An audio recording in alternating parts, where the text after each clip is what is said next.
Olá, seja muito bem-vindo a mais um episódio do podcast Só Mais 5 Minutos. Aqui vamos nós para mais um tema, mais duas convidadas e, como sempre, a marcar esta sexta temporada do Só Mais 5 Minutos. Estamos com a Cecílias e estamos muito bem. Já voltamos, agora tenho todo o prazer do mundo em apresentar as minhas convidadas de hoje, Marta Flores e Marina Antunes. Sejam bem-vindas!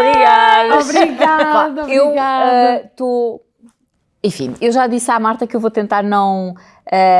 eu sou muito lamechas e vocês para mim são uma inspiração. E nada que eu esteja aqui a dizer é mentira e a Marta sabe, porque eu troco muitas mensagens com a Marta. Há muitos anos. É verdade, nós já nos conhecemos há muitos anos, mas desde que tu estás a passar esta fase e eu vejo os teus stories e eu penso, caramba, eu não posso ficar indiferente. E muitas vezes... reage aos teus stories e mando-te um beijinho, por isso é só de louvar. Para quem não conhece a Marta é maquilhadora, é criadora de conteúdo e a Marina é speaker e também com um projeto pioneiro precisamente do cancro com humor. Nós já estivemos aqui a falar em off que tudo, felizmente, tem vindo a mudar, é verdade. Mas como é que onde é que vocês vão buscar essa força? Marta, eu tenho a fazer esta pergunta. Ai, meu amor, eu acho que eu quero acreditar e eu sinto que realmente nós crescemos e nós evoluímos e nós que temos alguma exposição com outras mulheres e redes sociais e televisão e rádio e podcasts e etc. Nós que temos este mediatismo de alguma forma, eu sempre encarei como uma missão. No meu caso, o cancro da mama que eu tive faz amanhã 1 ano precisamente e eu estava aqui em Lisboa também, que eu descobri que tinha o cancro da mama. Muito engraçado, não há coincidências, eu acredito que realmente nada é por acaso e portanto eu deixo fluir. Aquilo que eu senti no meu caso é que foi uma missão. Eu acho que a minha forma de estar na vida desde sempre, a minha força, a minha garra, a minha energia, eu sempre a tive, mas desta vez foi posta à prova. E foi posta à prova de uma forma realmente em que o universo me deu também muito amor, muita força. E aquilo que eu passei também foi aquela energia que eu também recebi. E eu fui abençoada em todo o processo da minha cura, eu fui abençoada por pessoas maravilhosas que cruzaram o meu caminho, técnicas e técnicos de saúde, médicos, enfermeiros, tudo isso, o próprio hospital, as paredes do próprio hospital, o quarto, a minha família, o meu noivo, que fiquei noiva, tudo isso faz com que a força que eu sempre tive e a alegria que eu sempre tive de viver, eu consegui passar e ter força para passar esta fase menos positiva, mas também passar da forma que passei para quem me seguia e para quem me vê. Portanto, eu acho que todas nós temos a capacidade de escolher ser feliz, ser alegre, ser guerreira, ter força, ter pensamento positivo, porque 70% da nossa cura, está provado cientificamente, vem de dentro e vem de nós. Portanto, aquilo que eu passei foi aquilo exatamente que eu senti, e portanto é isso que eu quero continuar a passar, é força, alegria, muita fé. Eu era uma pessoa muito espiritual, muito ligada com o universo, mas eu fiquei uma pessoa crente, eu fiquei uma pessoa a acreditar em Deus. Uma coisa é, o universo é maravilhoso, gratidão, universo. Outra coisa é acreditar em alguém, é acreditar numa força realmente superior que nos rege e que escreve o nosso caminho, e eu acredito sinceramente que nós somos levados por uma força maior e superior do que aquela que nós temos dentro de nós. É uma missão. E eu encarei isto como uma missão. E aquilo que eu tento é passar para quem me segue e para quem está comigo diariamente, que realmente eu adoro viver, eu adoro comer, eu adoro sentir, eu adoro cheirar, eu adoro beijar, eu adoro estar com as pessoas, eu adoro isto. E essa tua gargalhada incrível. Sim, que nunca perdeste. Nunca perdi, havia dias que estava um bocadinho mais fininha a gargalhada, porque estava enjoada e com sabor a metal na boca, não é? Tu sabes? Sei. Mas a gargalhada vinha. Portanto, quando não temos... Eu tenho todos os dias de manhã eu ponho um bom dia, alegria e uma frase, nem todas são minhas, claro, of course, mas uma frase de inspiração que me diz qualquer coisa naquela manhã. Sim. E uma das frases que eu passei muitas vezes é uma coisa que eu acredito muito, e tu sabes que passaste por isso, que é sorrir e depois encontras o motivo, não é? Porque na fase em que nós estamos, não é? Nós temos que obrigar o nosso corpo a bom dia, a despertar, e a despertar com ânimo e com alegria e com vaidade também, não é? Porque isso vamos falar depois mais para a frente, certeza. Vamos. Que a vaidade, e nós que somos mulheres, no processo também é muito importante.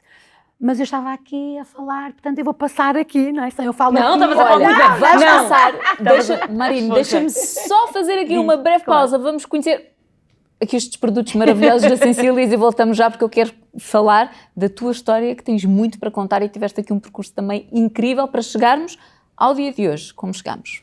Veja. E para uma pele com menos rugas, mais firme e mais confortável, Sensilis Upgrade AR, com ativos anti-envelhecimento, ideal para pele sensível, com tendência à vermelhidão, à venda em farmácias. De regresso, e há pouco escapou, mas já devem ter percebido, o tema de hoje é precisamente cancro, e nada melhor do que ter estas duas mulheres incríveis.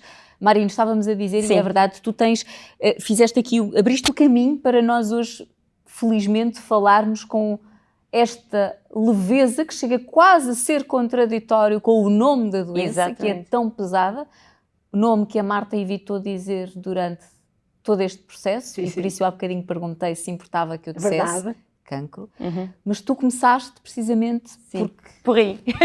Mas antes de mais, parece que eu e a Marta estamos combinadas, porque tudo o que tu dizes e a tua forma de estar tem mesmo a ver com a minha. Aliás, tu disseste algo que é a minha premissa de vida. Tu não podes decidir aquilo que te acontece, mas podes sempre decidir como reagir àquilo que te acontece. Tu tens sempre escolha. Isto foi o meu superpoder, perceber que eu tenho sempre escolha. E às vezes as pessoas esquecem-se um bocadinho disso. E eu comecei por escolher falar de cancro sem tabus. E o meu projeto chama-se Cancro com Humor, porque cancro é um tema tabu e humor também é. Sabes que em Portugal ainda andamos a falar tudo muito baixinho, ainda estamos a discutir os limites do humor, ainda parece muito mal rir das coisas. Eu quis agarrar logo nos dois tabus e juntá-los. Estamos a falar disto, é uma coisa há alguns anos atrás. Sim, eu criei o projeto, eu tenho 32 e criei o projeto com 22. Pronto. Há 10 anos. E de facto, quando eu comecei a falar de cancro com humor, a dizer, bolas, como é que eu não posso? Se eu tenho medo de dizer o nome desta doença, como é que eu vou lutar contra ela? Eu preciso de dizer isto, eu preciso de passar pelo processo de simplificar, descomplicar, para mim, a palavra de ordem. Porque eu sou uma miúda extremamente feliz, sempre fui, bem disposta, e para mim, jamais eu vou pôr isto em causa por conta do cancro. O cancro foi algo que me aconteceu, mas não vai ocupar toda a minha vida. Não vai-me tirar o cabelo, as pestanas, as sobrancelhas e tudo mais, mas não vai tirar a minha essência, porque isso eu não permito, não é? E este poder de escolha de que eu vou continuar a ser eu mesma, a mesma palhaça, a mesma divertida, com a minha vulnerabilidade e com as minhas fragilidades todas, se calhar ainda mais escancaradas, não é? Claro.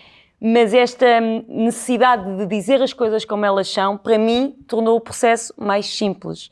E há 10 anos atrás, quando se falava de cancro com humor, era quase proibido. E aliás, as pessoas ainda têm medo de dizer a palavra cancro. Em Portugal ainda se morre muito de doença prolongada, que é uma coisa que começa-me logo a arrepiar os pelinhos, sabes? Fico logo em nervos, que toda a gente sabe porque é que não se diz o nome.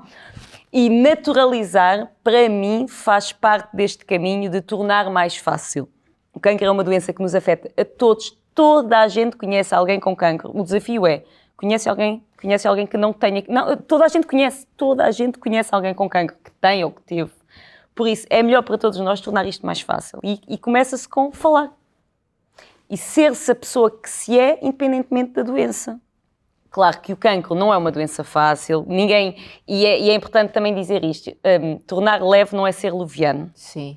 Isto tem sido a minha luta, não é? Andamos aqui com as bandeiras, a minha bandeira é esta, claro que é, eu sou leve, no sentido em que, não posso me levar muito a sério, porque a vida é tão curtinha, eu só vou morrer aos 150 anos, 150 anos não é nada, não é? É aquilo que eu acho, é no instantinho, e a vida é tão curta, não nos podemos levar assim tão a sério, por isso quero leveza na minha vida, quero pessoas leves, que não sejam chatas, que não sejam complicadas, mas não sou leviana. Eu faço estas palestras há 10 anos e em todas fico muito nervosa, porque há um grande sentido de responsabilidade. E em todas questiono, porque é que eu estou a fazer isto? Claro. E em todas é difícil. E a história não é fácil, mas esta leveza é tão bom nós vivermos estas situações e crescermos com elas. É uma escolha, podemos não aprender nada com o cancro. Sem dúvida, Há quem sem dúvida. Tu pode-te acontecer a maior tragédia na vida e tu não aprendes nada com isso, ainda ficas mais azedo, ainda ficas mais complicado. Sem dúvida. Até isso é uma escolha, não é Claro, garantido, claro, sim, não é? sim. Ter cancro não é ser santo, isto também é Não, outro... não, claro, não aprendes, sim, a claro. passei por isto, já aprendi. Não, se não quiseres não aprendes Sim, nada. claro. Depende da tua forma, não é? Sem dúvida. Podes ficar revoltada, podes ficar zangada ou não. Vocês aceitaram, nem sequer questionaram o porquê, nem ficaram revoltadas. Não, é uma perda de Não, tempo, eu assim, acho. aquilo que eu dizia muitas vezes com as pessoas que estavam comigo, as pessoas mais próximas, era porque não eu? Exatamente. Porque não eu? Porque é que Esta foi a pergunta. acontecia às outras pessoas e porque não a mim? Exatamente. Quer dizer, acontece às crianças, mas elas merecem, ninguém merece, Exatamente. não é? Porque não eu? Foi sempre essa a premissa Exatamente. do meu tema. Em relação ao nome cancro, que eu agora, é impressionante, que não me custa nada dizer, realmente no processo, tenho que ser sincera, era o nome que eu não gostava. Sim. Não gostava porque, pronto, não sei, também a parte médica que estava à minha volta, usava muito o termo e a terminologia, e tu sabes que é o CA, não é? O CA, que é cancro, não é? Pronto, e nós usávamos muito isso, era tumor, mesmo as pessoas com quem eu falava, as palavras têm energia, as palavras têm... Ok. E a verdade é que eu me sentia e sempre fui uma pessoa sã, eu sempre fui uma pessoa muito saudável. Uhum. E eu acreditava que realmente eu não tinha nada. Pronto, então a ideia de não dizer a palavra cancro Percebo. Também. era um bocadinho de, energeticamente, eu não dizer ao meu corpo que eu que tinha cancro. Não, eu tenho CA, eu tenho tumor. Portanto, eu era um bocadinho... era uma forma de ver mais as coisas de uma forma mais positiva. Mas é curioso, porque eu percebo perfeitamente o que estás a dizer, porque eu nunca dizia estou a tratar o cancro, não dizia estou a cuidar da minha saúde. Claro, E sempre não é? sim. Dizia sempre a palavra saúde. Sim. E quando estava a fazer os tratamentos, dizia, ai que bom, estou-me a sentir. Mentira, não estava nada, é sorritante. Ai, estou-me a sentir tão bem. Ui, está ótimo, está ótimo. maravilhoso. Olha, está a ir embora, a saúde está a voltar. É sorritante, que é sorritante é Não, mas acreditar. é verdade. Ui, tão bom, vomitar é tão bom. Pois, isso nunca me aconteceu, pois. Está a sair, Não, a toxicidade. exatamente. Mas eu percebo a tua não. premissa, porque eu Sim. também fiz isto de uma outra forma. Sim, sim. Aquilo que me interessa manter é a palavra saúde. Ok, Claro. cuidar da saúde, estou a cuidar da saúde. Claro. Ok. Não, e a verdade Percebo. é uma, eu dizia muitas vezes, mas eu sou uma pessoa muito saudável, nunca ficava doente. Exatamente. Eu não tomava a pílula, portanto, nunca houve problemas de saúde com cancro na família, nem perto nem longe. Portanto, carne comia uma vez por ano, açúcar sim, sempre, e em plena quimio também, porque agora é essa situação, que foi uma coisa que realmente ainda não falei muito sobre isso, mas a nutrição em pleno cancro, em pleno processo de cura, é uma problemática, e eu senti na pele, fisicamente, que não é fácil. Portanto, isto aqui daria para outro podcast, meu amor. Mas levanta lá o véu um bocadinho. Porque há aqui muita forma e há muitos tabus, porque eu fui curada pela parte científica, mas também houve a homeopatia e a naturopatia que acompanhou a parte da ciência. Eu também. Claro que todos os médicos sabiam de tudo o que eu tomava, porque eu já os tomava antes. A suplementação natural eu já fazia e fiz durante muitos anos. Portanto, eu continuei a fazer. Mas na altura apareceram-me várias pessoas e amigas que me disseram, olha, aquela pessoa, aquela médica homeopática ou aquela naturopata, aquele médico naturopata, olha, ele faz uns suplementos, ou ela faz uns suplementos, ou podias tomar uns minerais, uma coisa extra. Mas essas pessoas da homeopatia e da naturopatia, essas pessoas enveredaram-me por um caminho que era no sugar, no glúten, sem carne vermelha, sem laticínios. Eu cheguei a uma altura e eu sempre fui uma pessoa muito saudável e comia sempre de tudo, mas tinha alguma consciência, eu sei que eu era intolerante ao glúten, à lactose, mas não era. Portanto, eu comia coisas com glúten, mas apesar que sabia que era intolerante, mas nós vivemos numa sociedade em que temos o glúten todos os dias da nossa vida, não é? E nós que andamos na rua todos os dias, vais e esbarras com o glúten. Esbarramos com o glúten mesmo que uma pessoa não queira, porque lanchamos ou porque almoçamos. E o que é que acontecia nessa situação? É que eu deixei durante uma semana em plena quimio. Ok, então eu vou fazer aquilo que... E eu perguntei à minha médica da ciência, a minha médica, a queridíssima doutora Joana, e eu perguntei-lhe, doutora Joana, como é que é a alimentação? Diz ela, Martinha, coma de tudo. Faça uma alimentação mediterrânea, coma de tudo aquilo que comia. Pronto, ok. Só que eu, claro, não é? Ai não, agora, em plena quimio, é que vai ser. Porque o zum era muito grande em relação ao sugar, não é? Ao açúcar, ao glúten, à comida, à carne vermelha. Ai, porque não podemos. Muita gente me falava disso, mas muita gente mesmo. Mas a situação é esta, é que muita gente fala, mas não passa pelo processo. Pois. Porque eu queria ver a essas pessoas que, ai, tu devias, não comas esse açúcar em plena quimio, não comas. O mesmo não funciona. Deus, ai, o glúten nem para carne vermelha, ai, tens de estar uma semana a beber água por causa disso e tal. Esqueçam, eu desmaiei em plena casa de banho. Pois, eu exato. nunca desmaiei na vida. Eu senti-me fraca num banho em que estava a tomar de manhã, claro, com água quente, porque eu sou uma friorenta.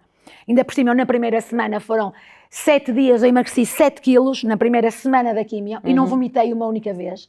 Nunca na vida vomitei. Portanto, isto só para vos dizer que a dose é forte e nós temos que estar fortes para aguentar o impacto. Mas o extremismo, mas é mesmo isso que estás a dizer, que é muito importante e a nutrição faz parte e é essencial.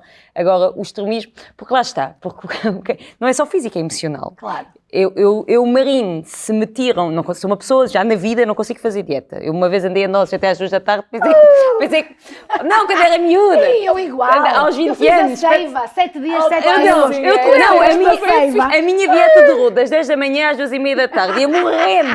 Jurei, disse assim, mas porquê que eu mal... me meto nestas não, coisas. nunca mais.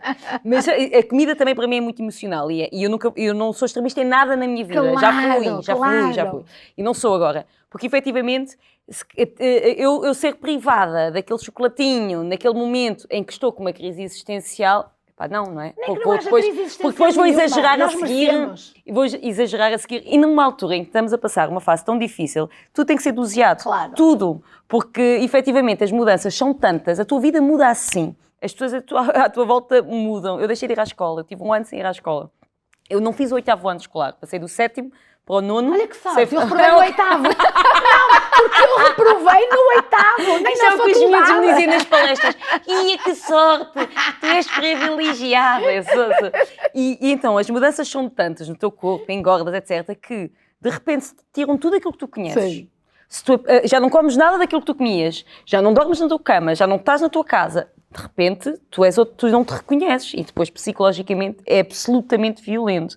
Por isso, os extremismos a mim alarma-me os extremismos, que Sem dúvida é um alguma. caminho tão individual e tão Mas é bonito e tão mesmo isso. complexo. É um extremismo. E a verdade é que nós não conseguimos alcançar logo tudo e toda essa maturidade emocional, e depois tem a ver com a idade, com a fase que estás na tua vida, e sabes, e teres também a humildade de perceber. Eu na altura tinha 13 anos e tive essa consciência que eu tenho 13 anos, eu vou ser, independentemente de ter cancro, eu vou ser uma idiota de 13 anos. Tipo, eu tenho, os pensamentos que eu tenho é de uma miúda de 13 anos. Claro. Sim. E já estava completamente não estava sintonizada com as pessoas da minha idade já, só por estar a viver isto, já não estava... Claro, a sim, experiência, já estava-me a sentir um ET. obviamente. Sim.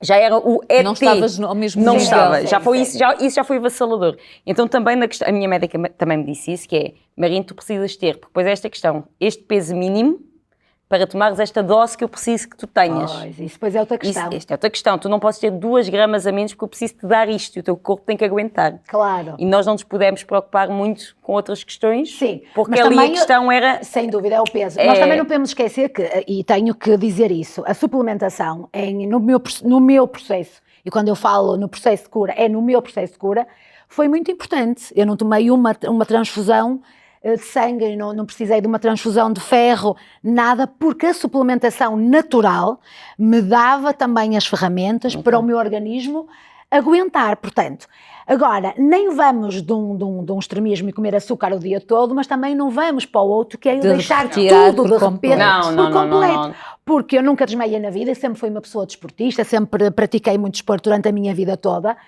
E tive um momento até romântico, tive alguma pena de não estar ninguém a filmar. Te desmaiaste Porque eu nos braços... estava nos braços do meu amor. Nunca tal na vida aconteceu. E desmaiaste com aquela classe. É aquela incrível. classe. Esta Com aquela mulher classe. Sempre Ok. de manhã. Isto E sempre. tenho que vos contar depois também, porque foi muito giro. Eu estava na casa de banho e foi logo de manhã. Momo não é uma pessoa da manhã, é uma pessoa da noite. E, portanto, ele, para me acompanhar também durante o dia, ele tinha que trabalhar à noite, isto é, editar os vídeos e as fotografias que ele fazia dos trabalhos durante o dia. Portanto, ele editava à noite para estar comigo de manhã. Foi a todas as químias, foi a todas as situações. Claro que não podia entrar em tempo de Covid, mas ficava cá embaixo no carro à minha espera. E Esse apoio também é importante. muito importante, sem dúvida alguma. Fundamental. Foi fundamental.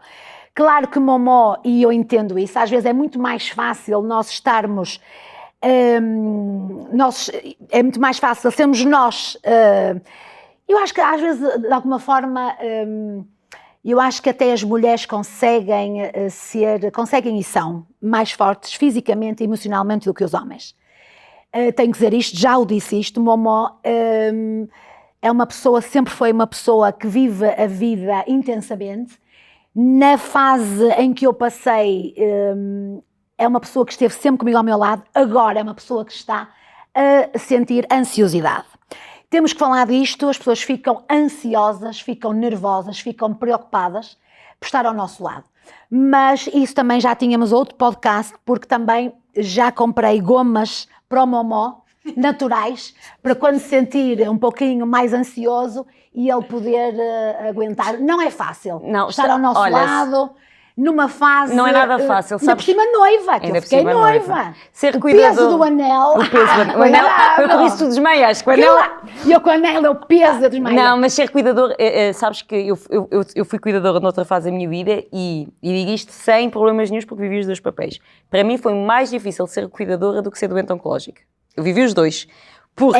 É um peso. E só eu digo, nunca fui cuidadora, só mas digo há um porque vivi peso muito grande. porque vivi os dois papéis e por isso sou muito tranquila na minha, e também tudo o que eu digo é a minha perspectiva, não é? Vale o que vale. Nunca tinha ouvido isso. Porque quando eu sou uma pessoa muito expressiva, transparente, etc. E o cuidador, primeiro o cuidador está sempre em segundo plano, e a tua dor não interessa, a tua opinião não interessa e tu tens que fingir. Eu doente não fingia, apetece-me chorar, apetece-me rir, é a minha cena, tipo, o doente até pode viver um momento, se quiser, mais egoísta, está tudo bem, meus amores, vocês é que se resolvam que eu estou a fazer o meu processo, não vou me preocupar contigo, eu é que estou a fazer químio. Quando és cuidadora, não é assim. Primeiro tu sentes uma frustração porque tu davas tudo para estar no lugar daquela pessoa e não podes, quase que te dói mais a ti do que na outra pessoa. Por não poderes fazer nada. E depois não te queixas, não vais chorar, não vais reclamar. E as tuas dores, Catarina, não são importantes, mas claro que são. Mas tu sentes que não são, que eu não me vou queixar. Eu tive um dia em que eu disse à pessoa de quem eu cuidava, a dizer, eu estava super mal e ele disse-me assim, olha, senta-te aqui e desabafa. Eu disse, não consigo. Ele disse, finge que eu não sou eu. E eu disse, a minha vida está muito difícil, a minha vida está muito complicada. E chorei e rimos e foi mesmo importante ter aquele espaço para... A verdade é que não tens cancro sozinho, Sem ok? dúvida.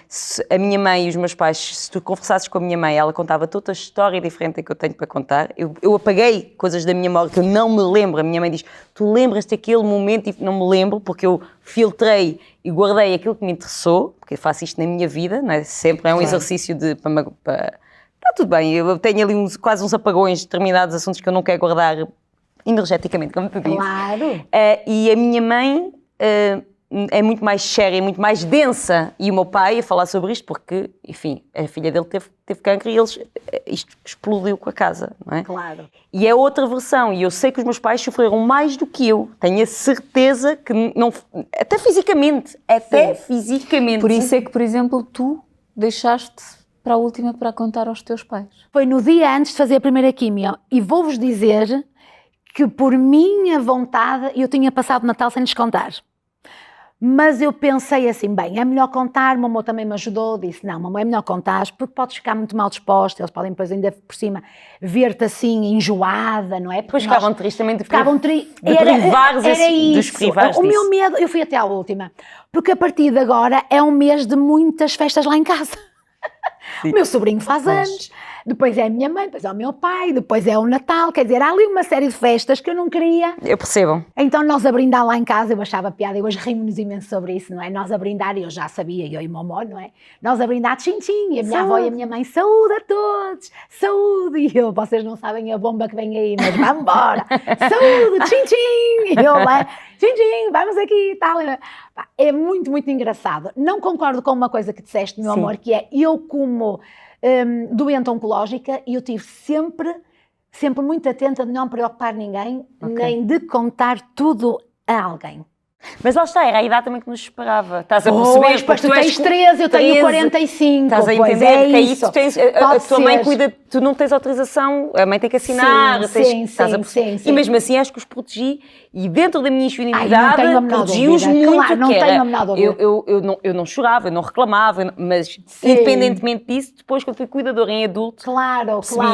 ok, Sim. há aqui todo um, percebes? Sim, olha, vamos nos rir agora, Catarina, eu vou-vos contar então a minha cena, que eu acho que nunca contei isto assim em público. Bora lá. De desmaio na casa de banho. Nunca desmaiei na vida, nem nunca fui teatral a ponto de desmaiar para nenhum namorado. Porque haviam as amigas, lembras, Catarina? Quando éramos miúdas, a pessoa deixava cair a carteira para eles apanhar. Ou então, nunca fiz isso. Não. Ui, és mais nova do que nós. Havia muito esse culto de desmaia aquela coisa, não é? Aquele romance de vir o príncipe encantado e tal e coisa. Catarina, verdade, não é meu? É verdade, estou contigo. Então, estava a tomar o meu banho matinal, e, não é, enjoada e fraca, não é? E então, com o banho sempre muito quente, eu muito friorenta, e eu comecei-me a sentir assim um bocadinho, sempre com o pequeno almoço, porque eu só tomo banho com o pequeno almoço de manhã, mas eu senti-me assim, e eu, mamã, e ele nada, e eu, mamã, e já não me lembro de mais nada, a não ser depois, já eu estava no chão da casa de banho e só vejo o mamã em cima de mim assim, em pé, e ele grande, não é, que sou 1,90 m, e ele em pé, e eu, mamã, o que é que aconteceu? E ele, mamã, desmaiaste, meu amor, e eu, a sério, estava na fase em que me estava a cair cabelo, já tinha rapado o cabelo, mas ainda me estava a cair cabelo, isto para vos contar que, completamente, não é, nua, ali no chão. E dizia ele assim, olha mamãe, já liguei para o hospital e disseram, tens duas coisas. Ou te vestimos e te consegues vestir e te vestimos e vamos para o hospital, para o teu hospital, que é um hospital privado, ou então tem que vir aqui os bombeiros e a ambulância à casa, te buscar e vais na máquina. E eu, nem pensar, eu a imaginar já tudo a tirar-me fotografias, não é? E eu ali, não é? Toda nua, não estava nada no meu melhor, não é? E eu nua no chão, cheia de cabelinhos pelo corpo todo, porque eu tinha acabado de tomar banho, eu estava a lavar o resto do meu cabelo e eu cheia, e eu disse, não, olha mamãe, vamos fazer assim, vai buscar um bocadinho de açúcar, foi na fase em que eu não comia açúcar, nem carne, nem nada. Vai buscar um bocadinho de açúcar. E ela era assim, mamãe, nós não temos açúcar em casa. A não ser um mascavado integral e tudo aquilo que era o mais natural possível. E ele dá-me 2 colheres na boca, que eu já vou ficar bom. E ele vai buscar 2 colheres, ele está-se a rir. Vai buscar 2 colherzinhas, mete-me na boca e eu comecei a ficar assim, melhor e tal. E a mamãe, pronto, olha, ajuda-me a levantar, porque isto vai lá. Vamos lá embora. Então ajudou-me a levantar e comecei a ficar melhor. Eu branca, com uma calma, branca, transparente. Vamos para o quarto, eu sento-me na cama e disse, olha mamãe, então vai aí buscar a roupinha interior. E então, olha, ele vai lá buscar as cuequinhas e vai buscar um sutiã, uma coisa não tem nada a ver com a outra. Claro. E eu, não mamãe, tenho que estar a combinar. A pessoa pode estar... Eu posso desmaiar outra vez. Bom. E tenho que traz estar... uma lingerie, por amor de Deus, e é Natal, traz a vermelha. Exato, arrendada, aquela a mais cara de preferência. As meias, traz-me as meias pretas. Não, mamãe, tem que ser a combinar. Coitado, ele Marta, tu não Os existes, desculpa, se eu não te conhecesse. Juro, brincos, anéis, brincos? tudo. Porque se eu caísse, tinha que ser em bom, não é? E meu chapéu e tudo, eu ia com tudo. E pronto, lá fomos, não desmaiei, mamãe, impec, como sempre comigo. Lá fomos para o hospital, correu tudo muito bem. Quebra de tensão, pronto, fraqueza. Pois. Foi esse o resultado, portanto, eu parti Mas viva a moscavada. Viva a moscavada! Nem nunca, já não ouço esta palavra desde... correu 20 anos atrás. Mas olha, portanto, é maravilhoso. Só mesmo vocês, mulheres de força, diz que normalmente o universo dá estas missões. Eu sempre tive algumas dúvidas e às vezes custa encarar esta expressão, não é? Que dizem que enfim, o universo lá está, ou que seja, encarrega-se de dar estas missões só a pessoas que são realmente capazes. Eu acho que às vezes isso é... Mas tu não acreditas no universo, Catarina? Em Deus não acreditas? Não, acredito em Deus. Ok. Então não acreditas em quê? Em coincidências? Não, acredito em Deus. Ok. Acredito em Deus. Ok. Acho que às vezes é duro de aceitar que Ok, já essa percebi. expressão. Ok. Ok? Sim. Eu entendo, e corre muito, vocês já ouviram. Sim, certo? sim. Que não é, parece que é só para quem pode superar. E não sei. Não, eu não, eu Custa-me. Eu isso Pronto. também porque... Eu também não Custa-me, acredito e eu nisso. acredito em Deus, tenho fé, mas custa-me a aceitar essa expressão. Vamos continuar a falar sobre isso Sim. Vamos. nas plataformas áudio. Vamos. Questão de vídeo, ficamos por aqui. Até ao próximo episódio. Não se esqueçam, acompanhem estas duas mulheres, Marta Flores, Marlene Antunes. Por favor, uma salva de palmas.